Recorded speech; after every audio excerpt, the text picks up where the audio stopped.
அதிமுகவின் 44வது ஆண்டு தொடக்க விழாவையொட்டி அக்கட்சியின் நிறுவனர் எம்ஜிஆரின் திருவுருவப் படத்திற்கு முதலமைச்சர் ஜெயலலிதா மலர் தூவி மரியாதை செலுத்தினார்.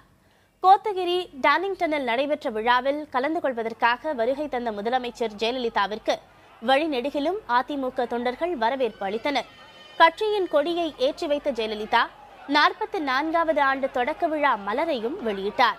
அதனை அமைச்சர் ஆர்.பி. உதயகுமார் ஏற்றுக்கொண்டார்.